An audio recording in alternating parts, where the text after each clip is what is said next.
پسند کرتا ہے اس کا رسول پسند کرتا ہے. اس بات کو بولتے ہیں جن کو دنیا عالم بعمل، فصیح اللسان، ماہر علوم عربیہ، عطر پاش تکلم، آبرو اہل سنت حضرت علامہ مولانا مفتی محمود صاحب قبلہ مصباحی مدد اللہ والی کہتی ہے.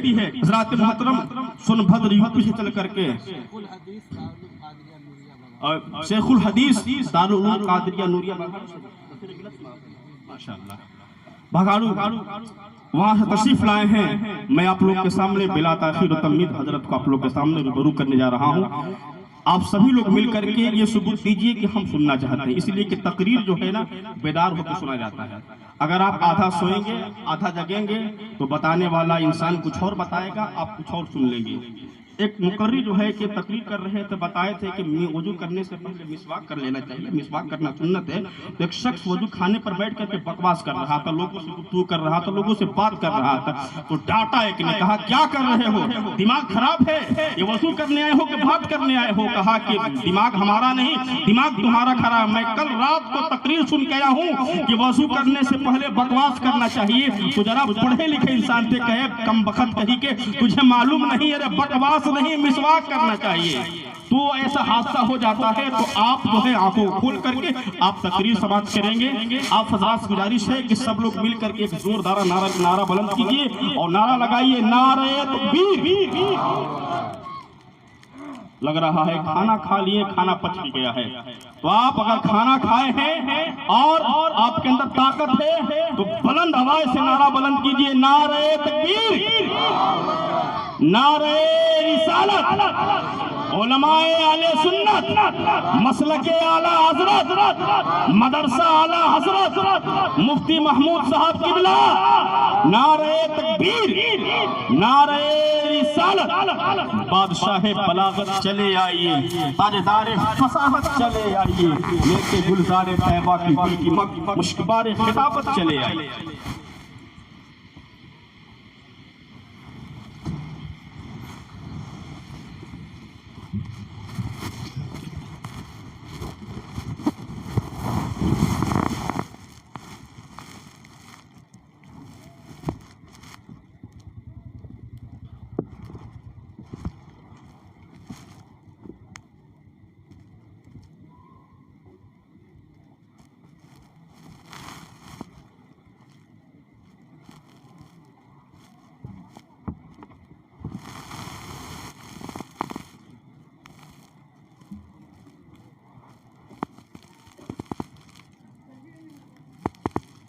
السلام علیکم ورحمۃ اللہ وبرکاتہ.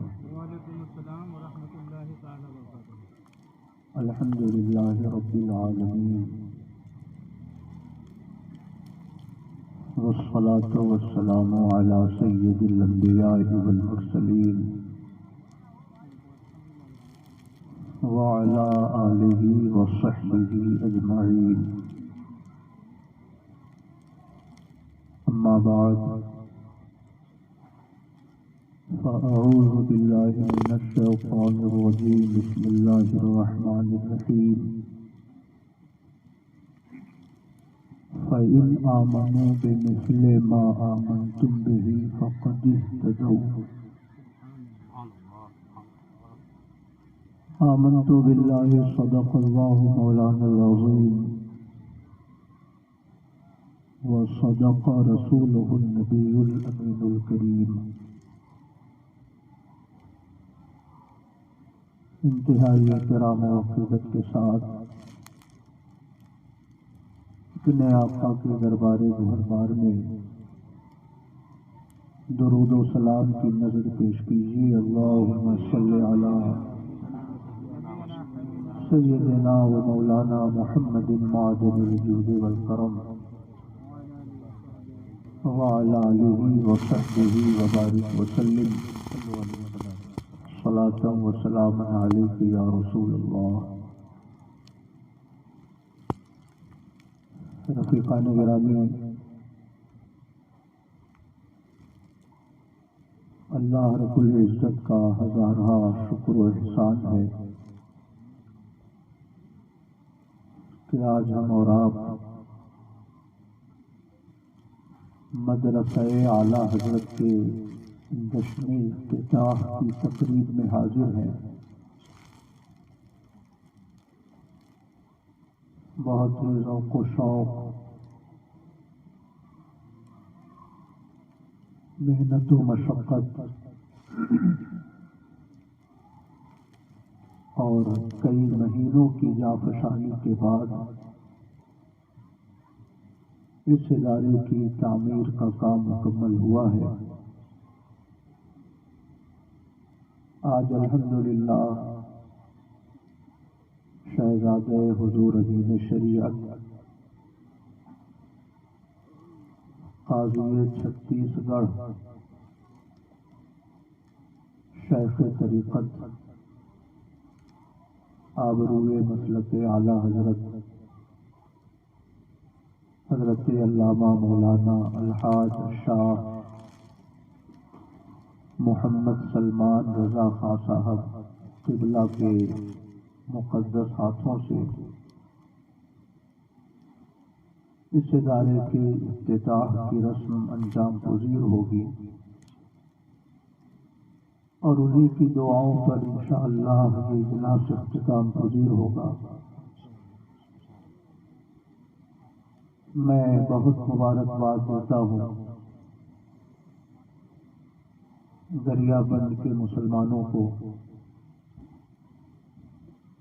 جن کے دل میں ایک تعلیمی ادارے کے قیام کا شوق پیدا ہوا، اور چند مہینوں کی محنت سے الحمدللہ بڑی شاندار عمارت تعمیر ہو کر ہم سب لوگوں کو دعوت نظارہ دے رہی ہے۔ اور جس مجدد کے نام سے یہ ادارہ منسوب ہے، مجھے اللہ کے کرم سے کامل توقع ہے کہ یہ ادارہ ترقی کرے گا۔ اس ادارے کا تعلیمی فیض انشاءاللہ عام سے عام تر ہوگا، اور اس پورے خطے میں انشاءاللہ مسلک اعلیٰ حضرت کی ترجمانی کا فریضہ انجام دے گا انشاءاللہ۔ میں اس ادارے کے تمام ذمہ داروں کو، تمام معاونین، تمام منتظمین اور تمام مدرسین کو مبارکباد دیتا ہوں۔ اللہ پاک اس ادارے پر فیضان اعلیٰ حضرت جاری فرمائے، اور اس ادارے کے ذریعے ہم سب کو تعلیمات اعلیٰ حضرت کی اشاعت کی توفیق عطا فرمائے۔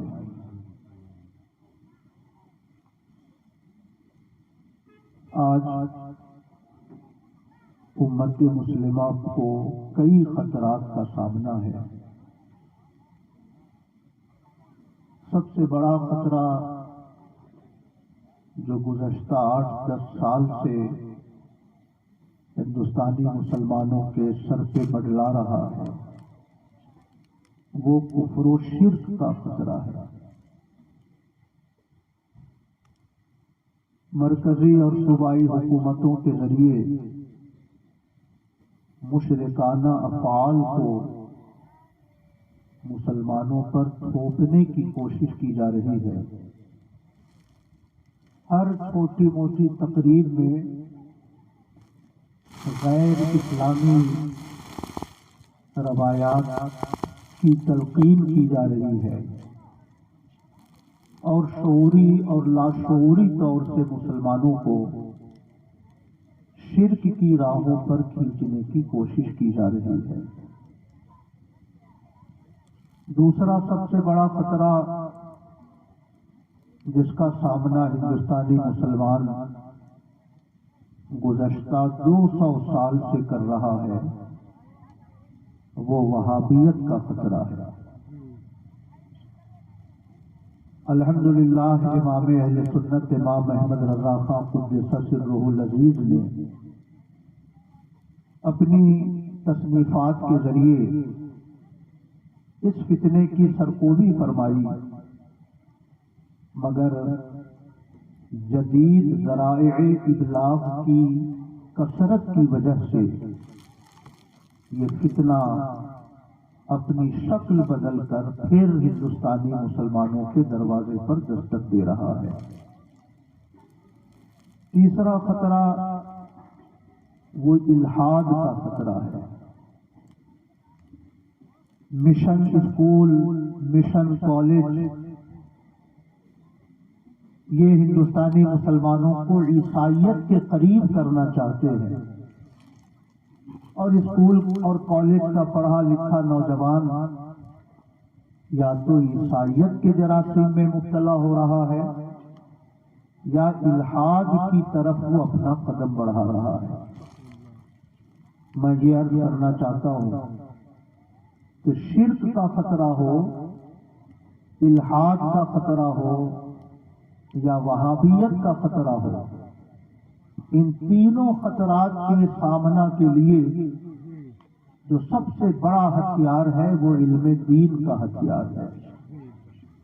علم کی روشنی جس سینے میں ہوتی ہے وہ سینہ الحاد سے بھی محفوظ رہتا ہے، وہ سینہ شرک کی ظلمتوں سے بھی محفوظ رہتا ہے، اور الحمدللہ وہ سینہ وہابیت کے جراثیم سے بھی محفوظ رہتا ہے۔ اس لیے علم دین کی اشاعت اور ہر مسلم نوجوان کے سینے میں علم دین کا چراغ روشن کرنا اس دور کا سب سے بڑا تقاضا ہے۔ میں پھر ایک بار مبارکباد دیتا ہوں دریا بند کے مسلمانوں کو، جنہوں نے علم دین کا ایک چھوٹا سا چراغ روشن کیا ہے، مگر مجھے اللہ کے طرف سے توقع ہے کہ یہ چراغ علم کا اجالا پھیلائے گا، یہ چراغ کفر و شرک کی ظلمتوں کو مٹائے گا، یہ چراغ وہابیت اور بدعقیدگی کے جراثیم کو ختم کرے گا۔ اس لیے آپ یہ نہ سمجھیں کہ چھوٹا سا ادارہ کیا کرے گا، آنے والے 5-10 سالوں میں آپ انشاءاللہ دیکھیں گے کہ اس پورے خطے میں مسلک اعلیٰ حضرت کا ایک عظیم الشان ترجمان بن کر یہ ادارہ انشاءاللہ دین اور قوم کی خدمتیں انجام دے گا۔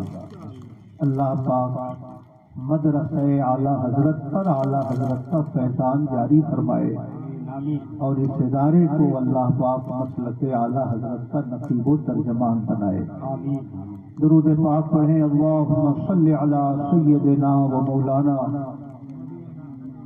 محمد معدن الجود والکرم وعلی آلہ وصحبہ وبارک وسلم صلاۃ و سلاما علیک یا رسول اللہ۔ اعلیٰ حضرت کی ذات سے اس ادارے کو منسوب کیا گیا۔ یہ اعلیٰ حضرت کی بارگاہ میں ایک قسم کا خراج عقیدت بھی ہے، اور ساتھ ہی ساتھ نئی نسل کو تعلیمات اعلیٰ حضرت سے روشناس کرانے کی ایک دانشمندانہ کوشش بھی ہے، کیونکہ اعلیٰ حضرت کی ذات ایک بے مثال ذات تھی۔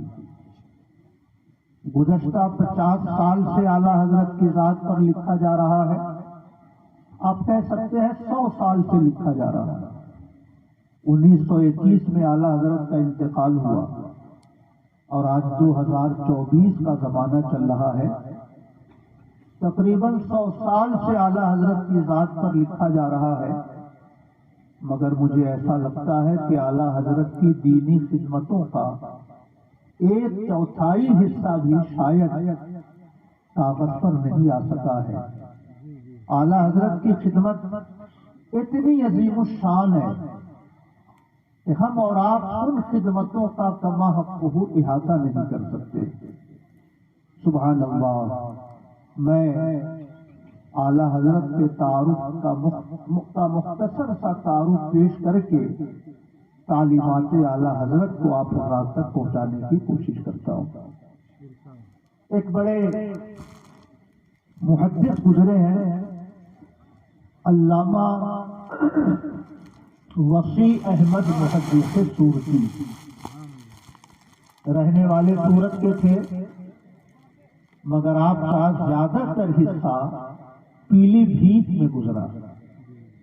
شیر بے شے اہل سنت حضرت علامہ حشمت علی خان رحمۃ اللہ علیہ کا جو شہر ہے، اسی شہر میں آپ کی تدریسی خدمتوں کا زیادہ تر حصہ گزرا ہے، اور آج بھی آپ اسی سرزمین پر آرام فرمائیں۔ مگر اتنی قیمتی ذات تھی کہ اعلیٰ حضرت حضور محدث سورتی کو الاسد الاسد کہا کرتے تھے، شیر کہا کرتے تھے، اہل سنت کا شیر کہا کرتے تھے۔ ہاشمی میاں مدنی میاں کے جو والد کریم ہیں حضور محدث اعظم ہند، یہ شاگرد تھے محدث سورتی کے، اور محدث سورتی کی ذات اتنی عظیم ذات تھی کہ جیسے کسی حافظ قرآن کو قرآن یاد ہوتا ہے، اسی طرح محدث سورتی کو بخاری شریف کی دونوں جلدیں زبانی یاد تھی۔ سبحان اللہ۔ آپ کو شاید لگ رہا ہو کہ یہ کون سی انوکھی بات ہے، مگر آپ حضرت علامہ مولانا فیاض احمد صاحب سے پوچھ لیجیے، بخاری شریف کس سائز کی کتاب ہے؟ لمبا چوڑا صفحہ، ایک حدیث کی سند میں سینکڑوں محدثین کا نام، فلاں نے فلاں سے سنا، فلاں نے فلاں سے روایت کیا، فلاں نے فلاں سے روایت کیا، پھر تحویل سند ہوتی ہے، پھر دوسری سند کے راویوں کا نام آتا ہے۔ اگر کوئی عالم دن بھر میں ایک صفحہ یاد کر کے سنا دے تو آپ اسے اس دور کا انتہائی ذہین انسان کہہ سکتے ہیں۔ ایسی کتاب جس کی 2 جلدیں تقریباً 1200 صفحات پہ مشتمل ہے، محدث سورتی کو یہ دونوں جلدیں زبانی یاد تھی، مگر سبحان اللہ، حضور محدث اعظم ہند فرماتے ہیں، ان کا ایک خطبہ چھپا ہوا ہے، خطبہ صدارت ناگپور، اس میں وہ خود تحریر فرماتے ہیں کہ میں اپنے استاد محدث سورتی کو دیکھتا تھا کہ وہ صبح و شام صرف اعلیٰ حضرت کا ذکر کرتے تھے۔ سبحان اللہ۔ میں نے ایک دن عرض کیا، حضور آپ کو شرف بیعت حاصل ہے مولانا فضل الرحمان گنج مراد آبادی سے، مگر اپنے پیر کا تذکرہ کرتے ہوئے میں آپ کو بہت کم دیکھتا ہوں۔ آپ نے علم حدیث حاصل کیا ہے محدث سہارنپور سے، مگر اس محدث کا ذکر کرتے ہوئے میں آپ کو بہت کم دیکھتا ہوں۔ میں دیکھتا ہوں کہ صبح و شام آپ صرف اعلیٰ حضرت کا ذکر کرتے ہیں، آخر اس کی وجہ کیا ہے؟ محدث سورتی کا جواب سنیے، اور دریا بند اور چھتیس گڑھ کے مسلمانوں اپنے مقدر پر ناز کیجئے کہ اللہ نے کتنی عظیم بارگاہ سے ہم لوگوں کو وابستگی عطا فرمائی، ہماری عقیدتوں کا رشتہ کتنی عظیم بارگاہ سے جڑا ہوا ہے۔ محدث سورتی فرماتے ہیں، سنو، میرے لیے سب سے بڑا سرمایہ وہ بیعت نہیں ہے جو مجھے مولانا فضل الرحمان گنج مراد آبادی سے حاصل ہے، میرے لیے سب سے بڑا سرمایہ وہ علم نہیں ہے جو مجھے محدث سہارنپور سے حاصل ہے، میرے لیے سب سے بڑا سرمایہ وہ ایمان ہے جو مجھے اعلیٰ حضرت امام احمد رضا کی چوکھٹ سے حاصل ہوا ہے، اس لیے میں ان کا ذکر کرتا ہوں، اور ان کے ذکر سے میرے قلب کو روحانی خوشی محسوس ہوتی ہے۔ سبحان اللہ۔ میں آپ سے عرض کرنا چاہتا ہوں، ایک ایسا عظیم الشان محدث جسے بخاری شریف کی دونوں جلدیں زبانی یاد ہوں، محدث اعظم ہند جیسے شیخ کے جو استاد ہوں، وہ فرماتے ہیں کہ میرے لیے سب سے بڑا سرمایہ وہ ایمان ہے جو مجھے اعلیٰ حضرت کی چوکھٹ سے حاصل ہوا ہے۔ جب اتنے بڑے بڑے محدثین کو ایمان کی خوشبو، ایمان کی رونق، ایمان کی چمک امام اہل سنت کی بارگاہ سے حاصل ہوئی، تو ہم اور آپ کس کھیت کی مولی ہیں کہ ہم اور آپ ان کی بارگاہ سے کٹ کر کسی عشق کی روشنی کے ملنے کا دعویٰ کر سکے۔ فرماتے ہیں محدث اعظم ہند کے میں نے عرض کیا حضور، علم حدیث میں اعلیٰ حضرت کا مقام و مرتبہ کیا ہے؟ سبحان اللہ۔ علم حدیث میں اعلیٰ حضرت کا مقام و مرتبہ کیا ہے؟ محدث صورتی فرماتے ہیں کہ اگر مجھ جیسے درجنوں لوگ جمع کیے جائیں تب بھی اعلیٰ حضرت کا پاسنگ بھی میں نہ ٹھہروں گا۔ نعرہ تکبیر، نعرہ رسالت، مسلک اعلیٰ حضرت، نعرہ تکبیر، نعرہ رسالت۔ سبحان اللہ۔ میں آپ سے یہ عرض کرنا چاہتا ہوں مسلمانوں، آج ایک زمانہ تھا جب اعلیٰ حضرت کے تذکرے سے خیروں کو الجھن محسوس ہوتی تھی، مگر فتنوں کا کیسا دور آ گیا، اب تو اپنوں کی پیشانی پر بھی اعلیٰ حضرت کے تذکرے سے شکن پڑنے لگی ہے۔ اب تو اپنوں کے سامنے بھی اعلیٰ حضرت کا تذکرہ کیجیے تو ان کے چہرے کی شکل تبدیل ہو جاتی ہے۔ میں آپ سے عرض کرنا چاہتا ہوں، اعلیٰ حضرت اس کوہ ہمالیہ کا نام ہے، علم و فضل کے اس کوہ عظیم کا نام ہے کہ اگر سینکڑوں علماء سینکڑوں مہینے تک ان کی دینی خدمتوں کا شمار کرتے رہے تب بھی اعلیٰ حضرت کی تمام دینی خدمتوں کا کما حق ہو نہ تذکرہ ہو سکتا ہے نہ احاطہ کیا جا سکتا ہے۔ سبحان اللہ۔ آج کل محدث کبیر کا ایک کلپ بڑا گھوم رہا، میں اس قیمتی بات کو بھی آپ حضرات تک پہنچانا چاہتا ہوں۔ سبحان اللہ۔ اعلیٰ حضرت کی شان کیا تھی۔ فتاوی رد المحتاج، جس کو فتاوی شامی کہتے ہیں، اصل کتاب کا نام ہے تنویر الابصار۔ تنویر الابصار پر حاشیہ ہے در مختار، اور در مختار پر حاشیہ ہے رد المحتار جو علامہ ابن عابدین شامی کا لکھا ہوا ہے، اور رد المحتار پر حاشیہ ہے اعلیٰ حضرت کا جس کا نام ہے جد الممتار۔ سبحان اللہ۔ اور اتنی مقبول کتاب ہے کہ شاید دنیا کا کوئی دارالفتہ ہو جہاں فتاوی شامی سے مدد نہ لی جاتی۔ انتہائی جامع کتاب، فقہاء اور محدثین کے اقوال و ارشادات کی قیمتی تشریحات پر مشتمل وہ کتاب ہے۔ اس میں ایک تذکرہ شروع ہوا کہ حضور افضل ہے یا قرآن افضل ہے۔ حضور افضل ہے یا قرآن مقدس افضل ہے؟ علامہ شامی فرماتے ہیں کہ اس سلسلے میں کچھ بھی کہنا بہت مشکل ہے، کیونکہ قرآن اللہ کا کلام ہے، اللہ کے کلام سے کسی نبی کو افضل کیسے کہا جا سکتا ہے؟ اور نبی یہ ساری مخلوقات میں افضل ہے، تو پھر حضور کی افضلیت کا انکار بھی کیسے کیا جا سکتا ہے؟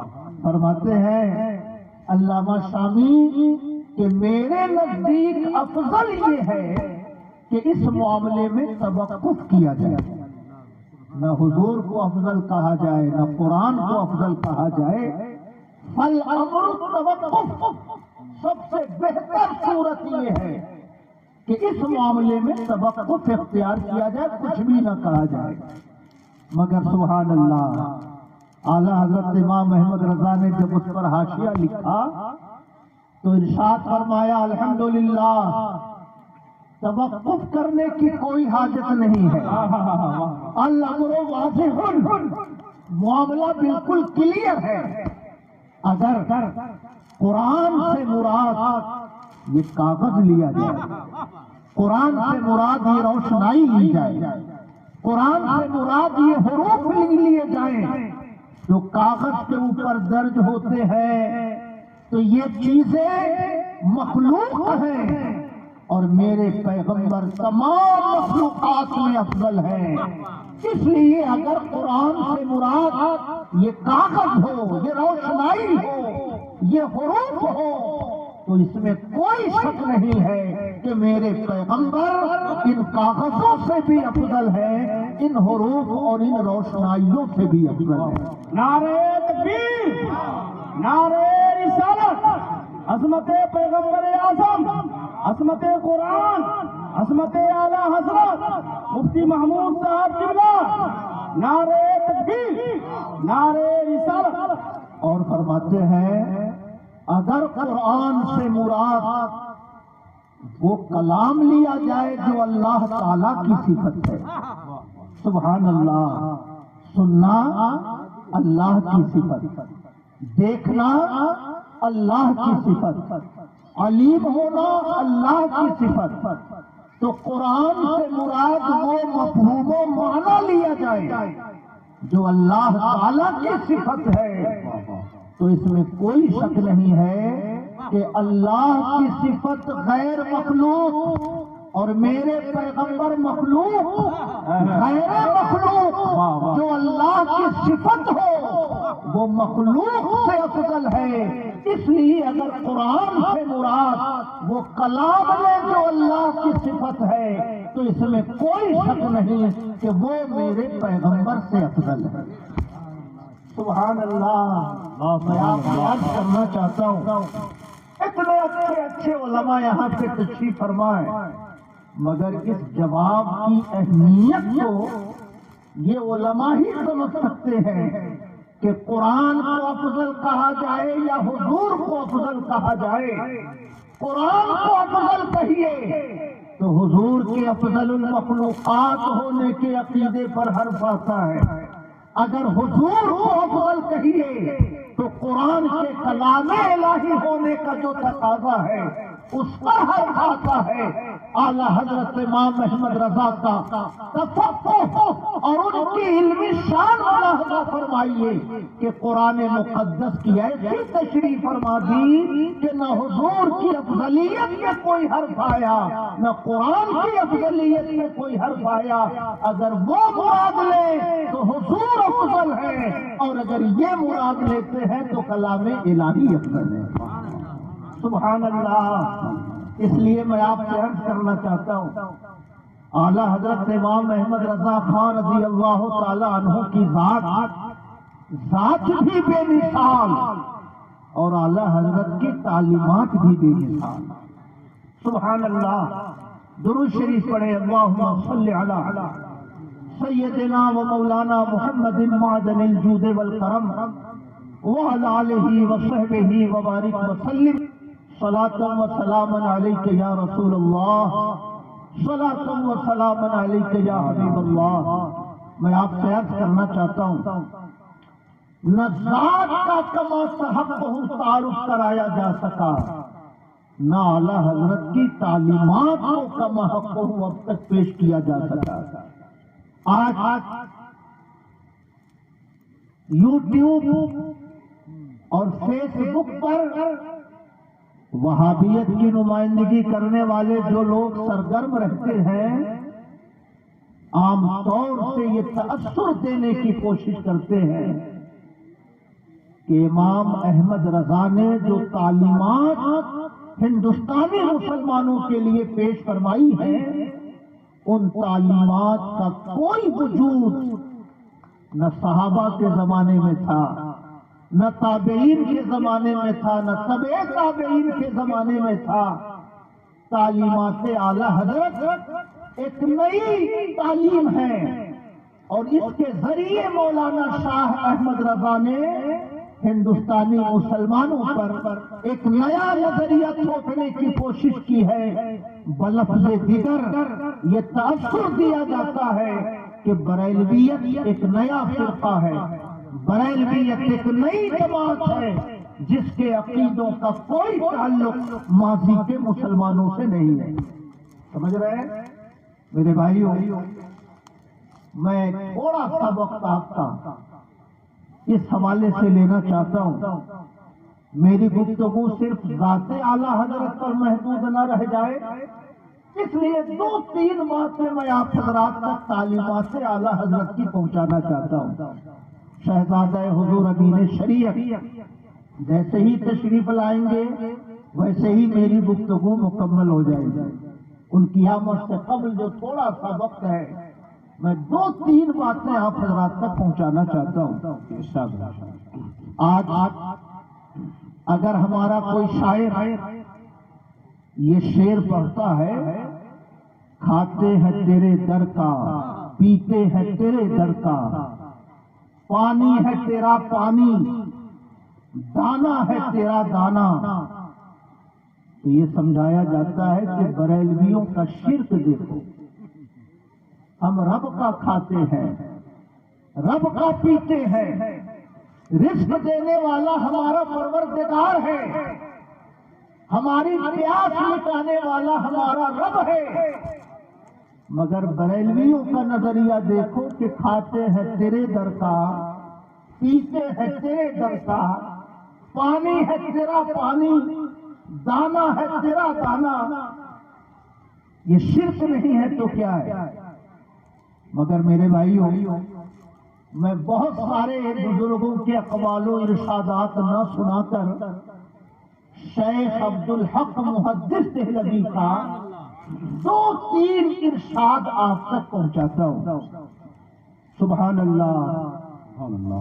دو عالم اگر ایک زمانے میں ہوں تو ایسا ہو سکتا ہے کہ مولانا فیاض صاحب نے جو کچھ فرمایا اسی کی نقل حضرت مولانا عبد النبی صاحب نے کر لیا، یا جو مضمون حضرت مولانا عبد النبی نے پیش کیا اسی مضمون کی پیروی مولانا فیاض نے کر لی۔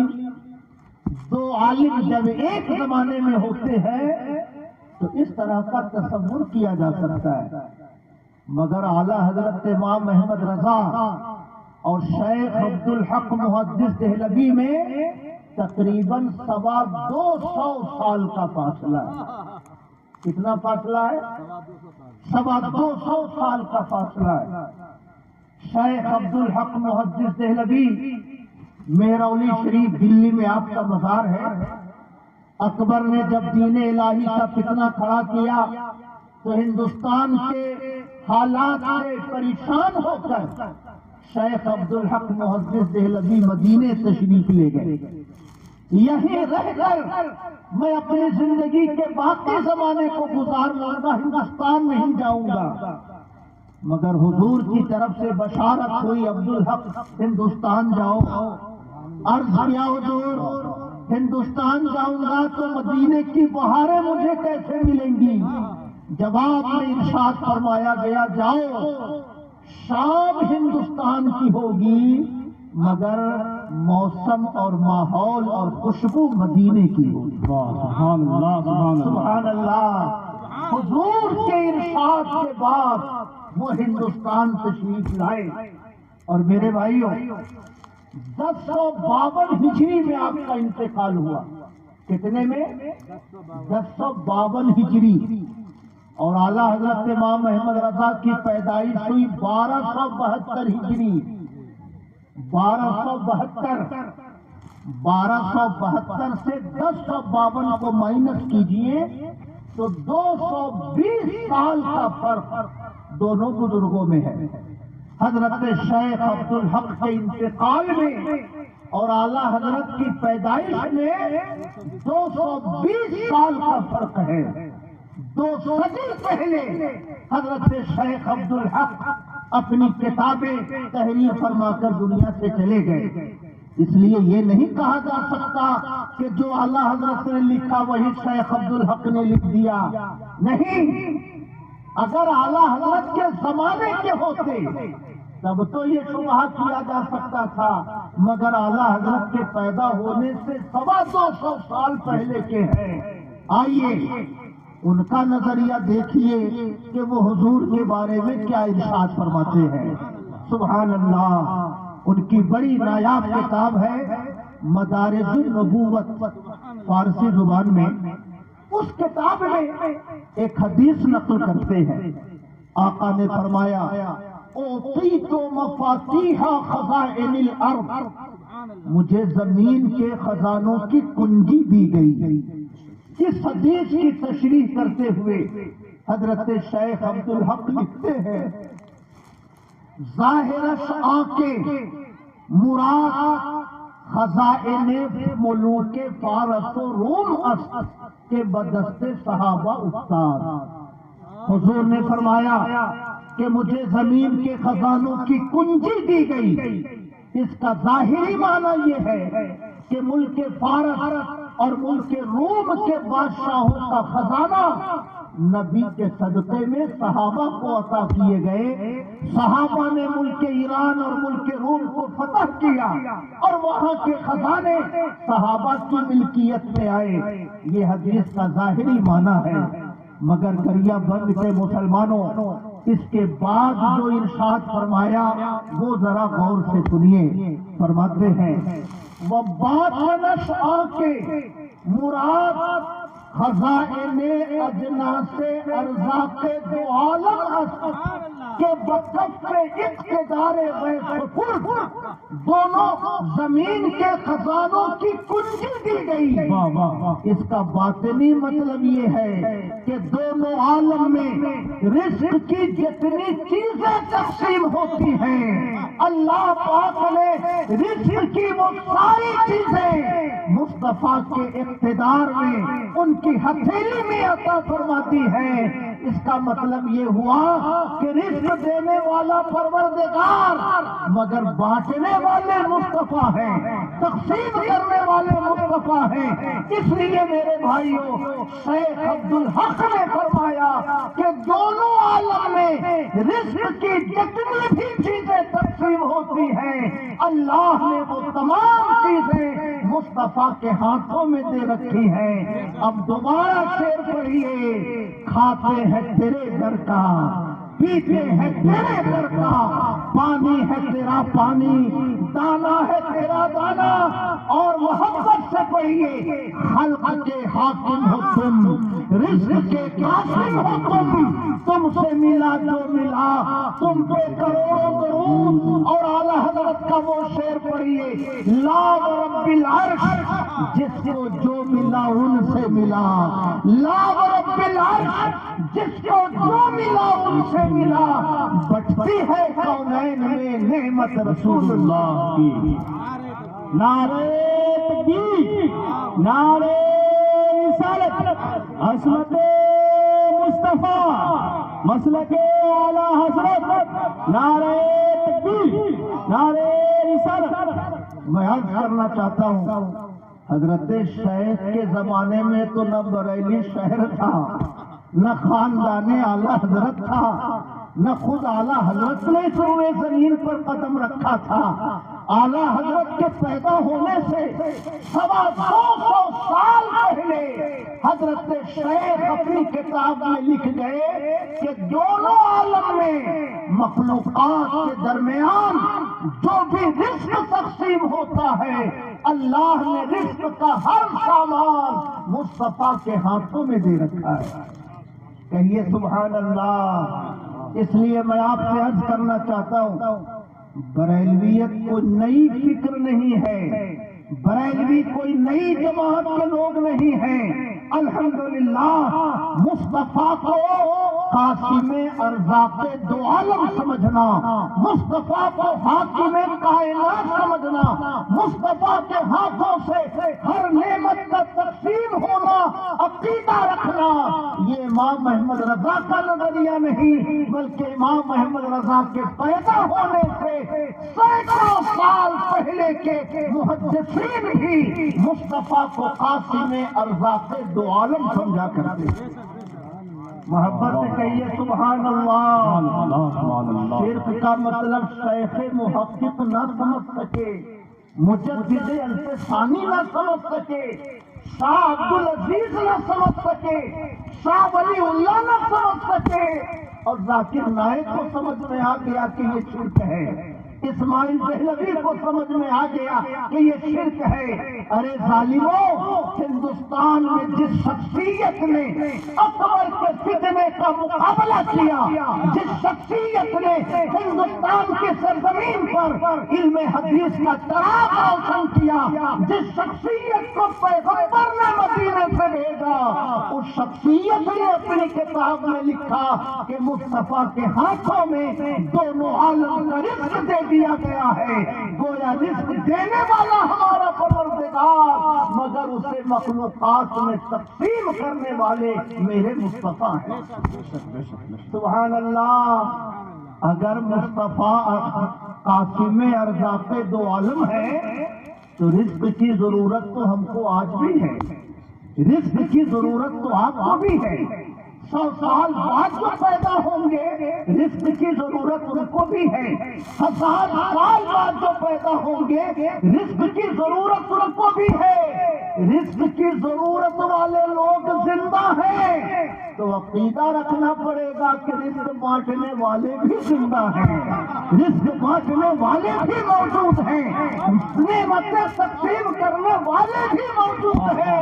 رزق بانٹنے والا زندہ نہ رہے تو رزق لینے والوں کو رزق کہاں سے ملے؟ نعرہ تکبیر، نعرہ رسالت، مسلک اعلی حضرت، علماء اہل سنت، نعرہ تکبیر، نعرہ رسالت.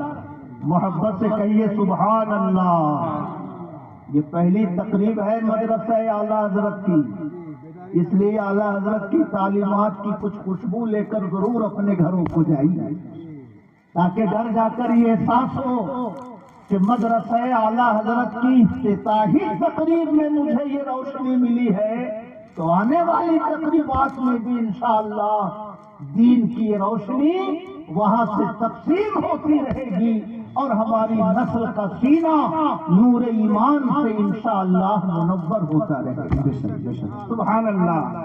میرے بھائیو، حضرت مولانا عبدالنبی صاحب ناشری پڑھتے ہیں کہ نہیں مجھے نہیں معلوم، مگر مولانا عبدالسبحان صاحب پڑھتے ہوں گے، مولانا فیاض صاحب بھی پڑھتے ہوں گے. جب ہمارا کوئی شاعر یہ شعر پڑھتا ہے، حاجیو آؤ شہنشاہ کا روضہ دیکھو اور کعبہ تو دیکھ چکے کعبے کا کعبہ دیکھو. پڑھتے ہیں کہ نہیں آپ حضرات یہ شعر پڑھتے ہیں نا؟ سبحان اللہ. جب اس طرح کا کوئی شعر پڑھا جاتا ہے تو اس ٹولی کے لوگوں کی بھاؤں تن جاتی ہے نا؟ ان کے چہرے کا رنگ بدل جاتا ہے. یہ کعبے پر بھی مدینے کو فضیلت دیتے ہیں. کعبہ خدا کا گھر ہے، کعبہ کے طواف کے لیے پوری دنیا مکہ شریف جاتی ہے، مگر یہ بریلویوں کو دیکھو کہ یہ کہتے ہیں کعبہ تو دیکھ چکے کعبے کا کعبہ دیکھو. سمجھ رہے ہیں؟ بہت سارے لوگوں کا پیٹ خراب ہو جاتا ہے اس طرح کا شعر سن کر. مگر سبحان اللہ، اعلیٰ حضرت پر قربان جائیے. شیعیت کا فتنہ، قادیانیت کا فتنہ، رافضیت کا فتنہ سید احمد علی گڑھی کے ذریعے کھڑا کیا گیا نیچریت کا فتنہ، شبلی کے ذریعے پیدا کیا گیا علم کلام جدید کا فتنہ، اعلی حضرت نے تنہا تمام فتنوں کا سد باب فرمایا ہے۔ کوئی بھی فتنہ ایسا نہیں جس کے رد میں اعلی حضرت کا کوئی رسالہ نہ موجود ہو۔ حضرت علامہ ارشد القادری علیہ الرحمہ فرماتے تھے کہ اعلی حضرت کے زمانے کے بعد بہت سارے فتنہ پروروں کو ہمت نہیں ہوتی تھی کہ اگر میں نے کوئی فتنہ کھڑا کیا تو مولانا احمد رضا کی کتابوں کا میں کیا جواب دوں؟ سبحان اللہ۔ بہت سارے فتنہ پرور لوگ اعلی حضرت کے زمانے میں یہ سوچ کر ڈرتے تھے کہ کہہ تو دوں گا مگر اعلی حضرت کے کل کے رضا کا جواب کیا ہوگا؟ وہ رضا کے نیزے کی مار ہے کہ عدو کے سینے میں غار ہے، کسے چارہ جوئی کا وار ہے کہ یہ وار وار سے پار ہے۔ سبحان اللہ۔ میرے بھائیو، اعلی حضرت کا احسان پوری دنیا کے مسلمانوں پر ہے۔ اگر اعلی حضرت نہ کھڑے ہوئے ہوتے تو نہ جانے کتنے لوگ رافضیت کے دریا میں ڈوب جاتے، نہ جانے کتنے لوگ قادیانیت کے گڑھے میں گر جاتے، نہ جانے کتنے لوگ نیچریت کے فتنے میں مبتلا ہو جاتے، نہ جانے کتنے لوگ وہابیت کے زہر سے اپنے وجود کو زہریلا بنا لیتے، مگر یہ اعلی حضرت کا کرم ہے کہ ہر طوفان کے سامنے تنہا کھڑا ہو کر انہوں نے امت مسلمہ کی حفاظت فرمائی۔ سبحان اللہ۔ اعلی حضرت نے فرمایا ہے کعبہ تو دیکھ چکے، کعبے کا کعبہ دیکھو، تو یقین رکھیے کہ اعلی حضرت نے کوئی بات اپنے طور سے نہیں ارشاد فرمائی، جو بزرگوں کا عقیدہ تھا اعلی حضرت نے وہی عقیدہ ہم لوگوں تک پہنچایا ہے۔ سبحان اللہ۔ حضرت شیخ جن کا میں نے تھوڑا سا تعارف آپ حضرات کے سامنے کرایا، حضرت شیخ اسی مدارج النبوت میں لکھتے ہیں، اور یہ بات ذہن نشیں رہے کہ اعلی حضرت کے پیدا ہونے سے 220 سال پہلے کے یہ محدث ہیں۔ فرماتے ہیں مدارج النبوت میں، دریا بند کے مسلمانوں غور سے سنو اور اپنے قلب کو روشن کرو، اعلی حضرت نے کیسا نورانی عقیدہ ہم سب کو عطا فرمایا۔ حضرت شیخ عبدالحق لکھتے ہیں، بقعے کے موضع کے ضم آزائے وے صلی اللہ علیہ وسلم کردہ اگر آرا بر تمام اماکن و مواضع ترجیح و تفضیل دہن حتیٰ کہ بر عرش عظیم و کعبہ معظمہ نادانم ہیچ مومن را کہ درا توقف کنت۔ فرماتے ہیں سبحان اللہ، حضور کی قبر شریف کا وہ حصہ جو میرے پیغمبر کے جسم انور کو ٹچ کر رہا ہے، حضور کی قبر انور کا وہ حصہ جو میرے پیغمبر کے جسم سے لگا ہوا ہے، اگر قبر انور کے اس حصے کو دنیا کے تمام مقامات پر فضیلت دی جائے، یہاں تک کہ اس حصے کو عرش پر فضیلت دی جائے، اس حصے کو خانہ کعبہ پر فضیلت دی جائے، تو نادانم ہے کہ مومن را، تو میں نہیں سمجھتا کہ کوئی بھی ایمان والا اس بات میں ذرا سا بھی شک کرے گا۔ کہیے سبحان اللہ، سبحان اللہ، سبحان اللہ۔ آج 1445 ہجری کا زمانہ چل رہا ہے، حضرت شیخ 1052 ہجری میں دنیا سے تشریف لے گئے، آج سے تقریباً 400 سال پہلے لکھ گئے کہ اگر حضور کی قبر انور کو عرش پر فضیلت دی جائے، اگر حضور کی قبر کو خانہ کعبہ پر فضیلت دی جائے، تو کوئی ایمان والا اس میں ذرا سا بھی شک نہیں کرے گا الحمدللہ جو ایمان والے تھے انہیں کل بھی شک نہیں تھا، آج بھی شک نہیں ہے۔ وہ ایمان والے کل بھی یہی کہتے تھے، آج بھی یہی کہتے ہیں، حاجیو آؤ شہنشاہ کا روضہ دیکھو، کعبہ تو دیکھ چکے، کعبے کا کعبہ دیکھو۔ ایمان والے آج بھی یہی کہتے ہیں، معراج کا سما ہے، کہاں پہنچے زائرو، معراج کا سما ہے، کہاں پہنچے زائرو۔ کرسی سے اونچی کرسی اسی پاک در کی ہے، اس شاخ روضہ سجدے میں سوئے حرم جھکے، اللہ جانتا ہے کہ نیت کی ہے۔ کہیے سبحان اللہ، اتنا پیارا شعر ہے اعلیٰ حضرت کا، سبحان اللہ۔ کبھی آپ نے مدینہ شریف حاضری دی ہو، اور مجھے امید ہے کہ ضرور آپ سب نے حاضری دی ہوگی، اس سلسلے میں اللہ تعالیٰ کا خاص کرم چھتیس گڑھ کے مسلمانوں پر ہے۔ پورے ہندوستان کی سنیت سے چھتیس گڑھ کی سنیت بڑی انوکھی ہے۔ یہاں میں دیکھتا ہوں نوجوان فل پینٹ پہنے گا مگر چہرے پہ داڑھی ضرور رہتی ہے، کاروبار کرے گا، تجارت کرے گا، مگر نماز کا وقت ہوگا تو گاڑیوں کی لائن مسجدوں کے دروازے پہ لگ جاتی ہے۔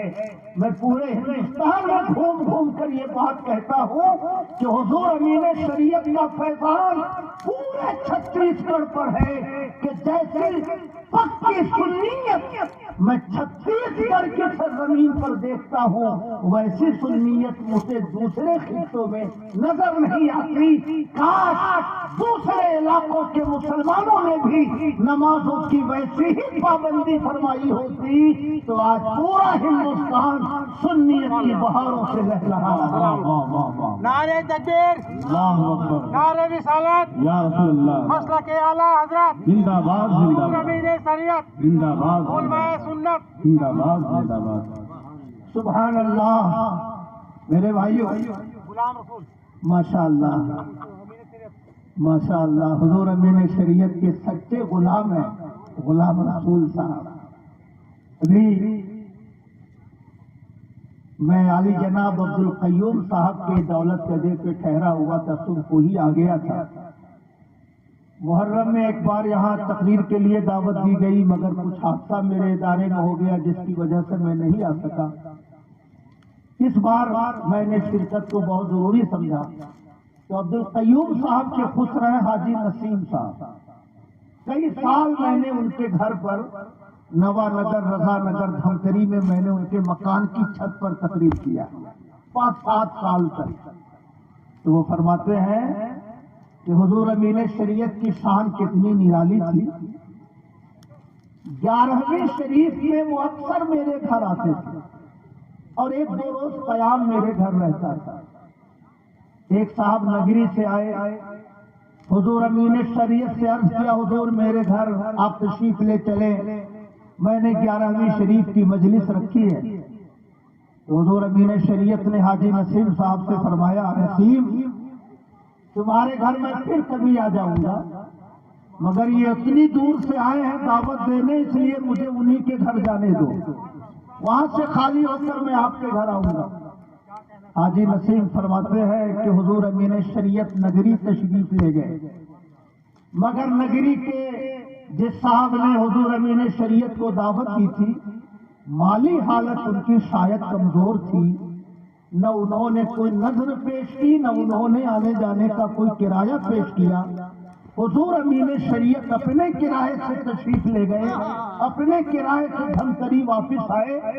اگلے سال پھر 11ویں شریف کا جب موقع آیا، حضور امین شریعت حاجی نسیم صاحب کے گھر قیام پذیر ہے، وہی صاحب نگری سے پھر تشریف لائے۔ فرمایا حضور میرے گھر آپ تشریف لے چلے، میں نے 11ویں شریف کی مجلس رکھی ہے۔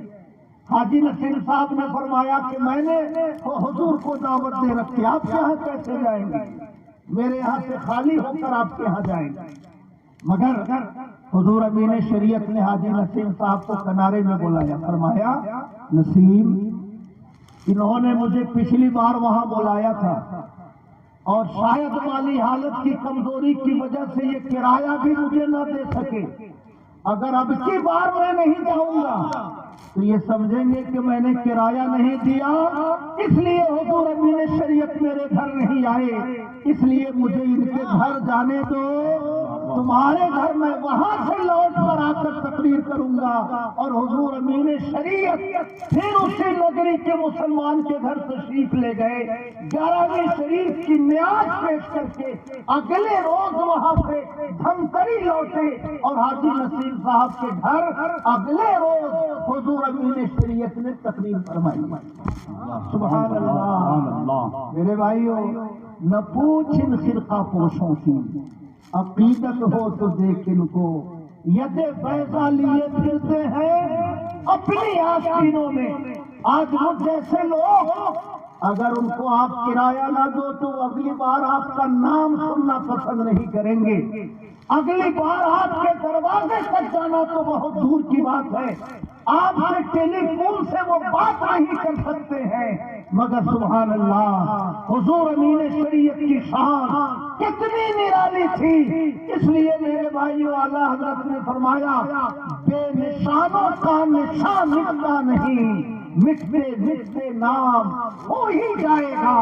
یہ حضور امین شریعت کے اخلاص کی برکت ہے کہ آج الحمدللہ چھتیس گڑھ کا کونا کونا اس کے رسول کی خوشبو سے معطر ہے، اور پورا خطہ الحمدللہ سنیت کی بہاروں سے مستفید ہو رہا ہے، اور ہر طرف مسلک اعلیٰ حضرت کا نعرہ بلند ہو رہا ہے. اللہ پاک ان کا فیضان ہم سب کے اوپر جاری رکھے، اور ان کے شہزادے حضور امین شریعت حضور سلمان میاں صاحب قبلہ کا فیض بھی اللہ پاک ہمارے اور آپ کے اوپر جاری اور ساری فرمائے. درود شریف پڑھیں. اللہم صلی علی سیدنا و مولانا محمد وعلی آلہ وصحبہ وبارک وسلم. صلاۃ و سلام علیک یا رسول اللہ. میری گفتگو تھوڑی سی ادھر ادھر ہو گئی، مگر میں سمجھتا ہوں کہ اچھی جگہ پر تھی، کوئی غلط جگہ نہیں گئی ہے نا، برکت والی جگہ پہ تھی. خیر، پھر اس بات پر میں واپس آتا ہوں. حضرت شیخ نے کیا فرمایا؟ اعلیٰ حضرت کے پیدا ہونے سے 250 سال پہلے موضع کے ضم آزائے وے صلی اللہ علیہ وسلم کردہ است، حضور کی قبر شریف کا وہ حصہ جو میرے پیغمبر کے جسم سے ٹچ کر رہا ہے، اگر آرا بر تمام اماکن و مواضع ترجیح و تفضیل دہن، اگر حضور کی قبر شریف کے اس حصے کو دنیا کے تمام مقامات پر فضیلت دی جائے، یہاں تک کہ اس کو عرش سے افضل کہا جائے، یہاں تک کہ اس کو خانہ کعبہ سے افضل کہا جائے، میں نہیں سمجھتا کہ کسی مومن کو اس مسئلے میں ذرا سا بھی شک ہوگا. نعرہ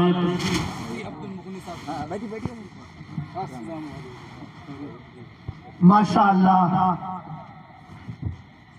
میں نہیں سمجھتا کہ کسی مومن کو اس میں ذرا سا بھی شک ہوگا. الحمدللہ، جو مومن تھے انہیں کل بھی شک نہیں تھا، انہیں آج بھی شک نہیں. اس لیے ایمان والوں کی بولی سننی ہو تو سنو.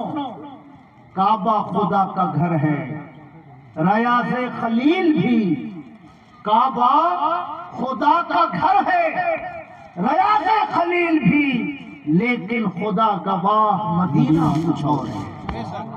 سبحان اللہ.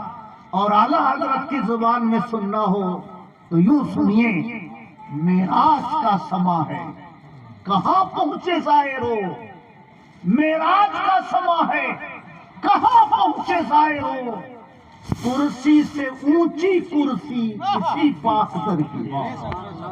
سبحان اللہ. عرش و کرسی، اس کرسی سے اونچی کرسی، دوسری والی کرسی سے مراد گھر کا پلینٹ کہیے اس کو، کرسی سے اونچی کرسی اسی پاک در کی ہے.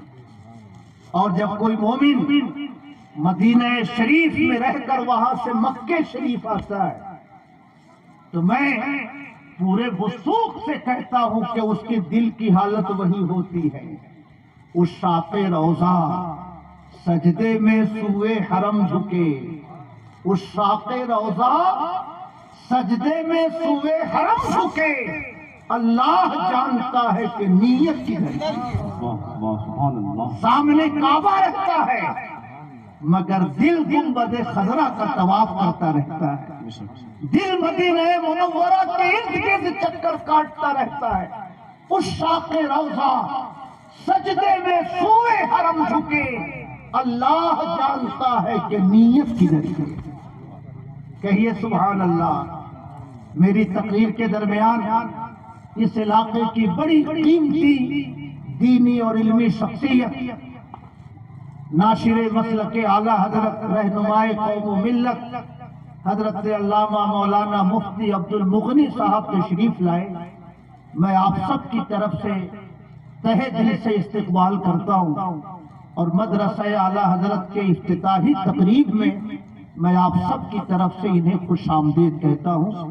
درود شریف پڑھیں. اللہم صلی علی سیدنا و مولانا محمد معدن الجود والکرم وعلی آلہ وصحبہ وبارک وسلم صلاۃ و سلام علیک یا رسول اللہ.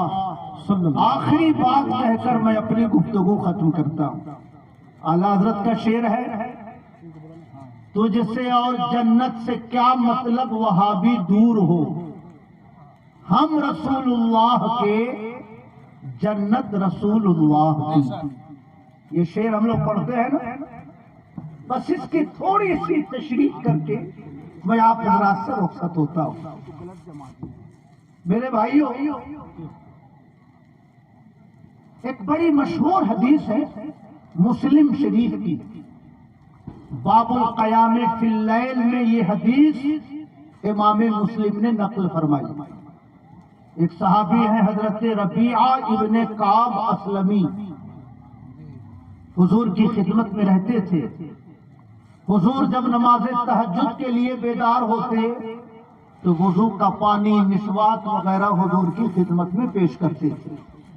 ایک روز حضور کی شان رحمت کا مظاہرہ یوں ہوا کہ فرمایا صل یا ربیعہ، اے ربیعہ جو مانگنا ہے مانگو. کیا فرمایا؟ صل یا ربیعہ، اے ربیعہ جو مانگنا ہے مانگو. حضرت ربیعہ عشق والے تھے، ایمان والے تھے، نبی کے صحابی تھے، اس لیے دنیا نہیں مانگی. عرض کیا یا رسول اللہ اسألک مرافقتک فی الجنہ، یا رسول اللہ میں جنت میں آپ کی رفاقت مانگتا ہوں. حضور جنت میں جہاں آپ رہیے گا اپنا غلام بنا کر مجھے بھی وہیں رکھیے گا. حضور میں آپ کی رفاقت مانگتا ہوں. سبحان اللہ. میں حضرت مولانا فیاض صاحب سے کہوں کبھی خوش ہو کر کہ جو مانگنا ہو مانگیے، تو انہیں پتا ہے کہ یہ ہم کو دے کیا سکتے ہے نا. ہر مانگنے والے کو دینے والے کی کیپیسٹی کا اندازہ ہوتا ہے. حضرت مولانا فیاض صاحب کہیں گے ٹوپی آپ کی بہت اچھی ہے، دے دیجیے. آپ جو جبہ پہن کر آئے ہیں لگتا ہے مدینہ شریف کا ہے، جبہ ہم کو دے دیجیے، عید بقرعید میں پہن کر نماز پڑھاؤں گا. حضرت مولانا فیاض صاحب یہ کبھی نہیں کہیں گے کہ ٹاٹا کی سیمنٹ فیکٹری ہم کو دے دیجیے. یہ کبھی نہیں کہیں گے کہ برلا کی کمپنی میرے نام رجسٹری کر دیجیے. ہر مانگنے والا یہ جانتا ہے کہ میں جس سے مانگ رہا ہوں اس کی طاقت کتنی ہے، وہ دے کیا سکتا ہے. آقا نے فرمایا صل یا ربیعہ، اے ربیعہ جو مانگنا ہے مانگو. حضرت ربیعہ یہ مانگ رہے ہیں اسألک مرافقتک فی الجنہ، یا رسول اللہ میں جنت میں آپ کی رفاقت آپ سے مانگتا ہوں. گویا حضرت ربیعہ جانتے تھے کہ میرے پیغمبر مجھے جنت دے سکتے ہیں، میرے پیغمبر جنت کی رفاقت مجھے دے سکتے ہیں، میرے پیغمبر مجھے جنت میں اپنا غلام بنا کر رکھ سکتے ہیں۔ اللہ نے تقسیم جنت کا اختیار ہی نہیں عطا کیا ہے۔ میں جنت کی رفاقت مانگوں گا تو نبی دے سکتے ہیں، اس لیے صحابی نے عرض کیا اسألک مرافقتک فی الجنہ، یا رسول اللہ میں جنت میں آپ کی رفاقت آپ سے مانگتا ہوں۔ سبحان اللہ۔ اگر مانگنے والا کچھ الٹی پلٹی چیز مانگ لے تو دینے والا منع کرتا ہے۔ میں مانگ لوں حضرت مولانا عبد النبی صاحب سے کہ اپنا مکان ہم کو لکھ دیجیے، تو یہ ہم کو سمجھائیں گے نا، ایک ہی تو مکان ہے وہ بھی میں آپ کو لکھ دوں تو میں کہاں رہوں گا؟ سمجھائیں گے نا ہم کو؟ یا ہمیں منع کریں گے بائک لے لیجئے، میری اسکوٹی لے لیجئے، میرے پاس لیپ ٹاپ ہے وہ لے لیجئے، مکان کیوں مانگ رہے ہیں؟ مکان میں آپ کو دے دوں تو میں کہاں رہوں گا؟ یہ سمجھائیں گے نا ہم کو؟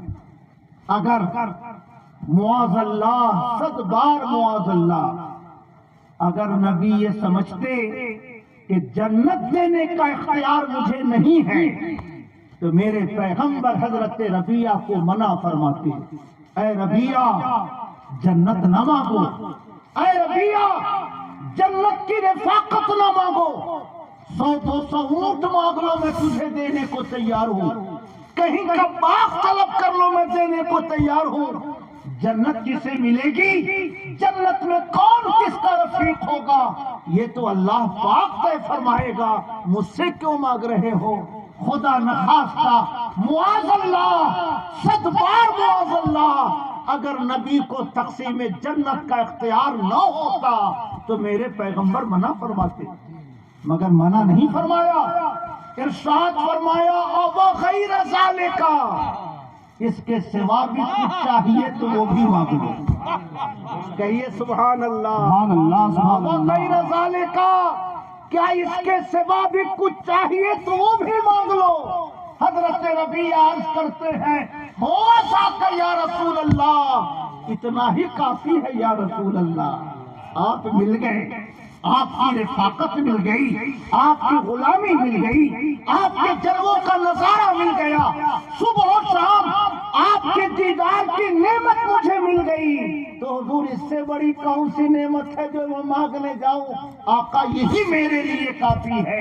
میں آپ سے عرض کرنا چاہتا ہوں، یہ حدیث مسلم شریف کی باب القیام فی اللیل، جس کی تھوڑی موڑی تشریح میں نے آپ کے سامنے کی، مگر کوئی کج عقیدہ انسان یہ کہہ سکتا ہے کہ یہ مولانا فیاض کی تشریح ہے، یہ مولانا عبد النبی کی وضاحت ہے، یہ مولانا محمود نے اپنے مقصد کو ثابت کرنے کے لیے ادھر ادھر کا مضمون جوڑ کر پیش کیا ہے۔ اس لیے نہ مولانا عبد النبی کی سنو، نہ مولانا عبد السبحان کی سنو، نہ مولانا فیاض کی گفتگو سنو، امام احمد رضا کے پیدا ہونے سے 250 سال پہلے حضرت شیخ نے جو لکھا ہے اس شیخ محقق کی گفتگو سنو۔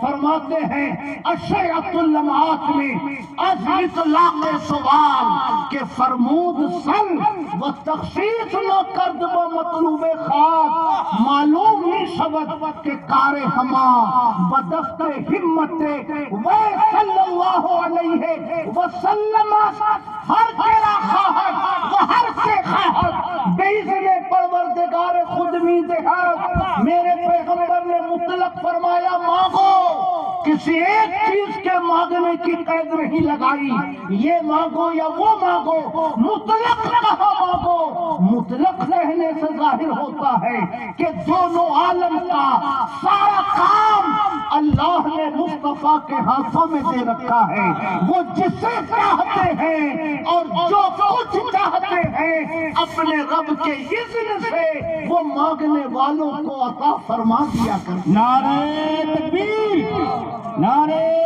رسالت، اختیار مصطفیٰ، عصمت مصطفیٰ، مسلک اعلیٰ حضرت، نعرہ تکبیر، نعرہ رسالت۔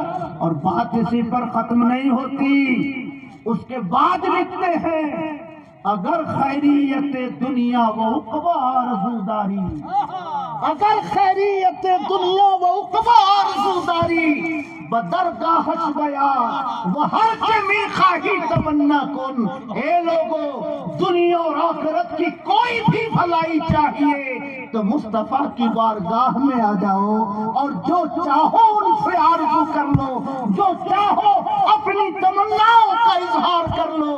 دنیا اور آخرت کی جو بھلائی چاہیے مصطفیٰ کے قدموں میں آ کر ہر خیریت تو مصطفیٰ سے طلب کر سکتے ہو۔ کہیے سبحان اللہ۔ اب ان سعودی ظالموں سے پوچھئے، سعودیہ کے ایجنٹوں سے پوچھئے، ذاکر نائک، مرزا محمد علی اور اس کے طفیلیوں سے پوچھئے، حضرت شیخ امام احمد رضا کے پیدا ہونے سے 250 سال پہلے لکھ گئے کہ جو کچھ بھی چاہیے مصطفیٰ سے آ کر مانگ لو۔ اسی لیے تو اعلیٰ حضرت نے ہمیں سکھایا، مانگیں گے مانگے جائیں گے، منہ مانگی پائیں گے۔ سرکار میں نہ لا ہے نہ حاجت اگر کی ہے، کیوں بادشاہو خواب میں دیکھی کبھی وہ شے جو آج جھولیوں میں گدایا نے کر کی ہے۔ لبواں ہیں آنکھیں بند ہیں، پھیلی ہیں جھولیاں، کتنے مزے کی بھی تیرے پاک در کی ہے۔ طیبہ میں مر کے سیدھے چلے جاؤ آنکھیں بند، سیدھی سڑک یہ شہر شفاعت نگر کی ہے۔ سبحان اللہ۔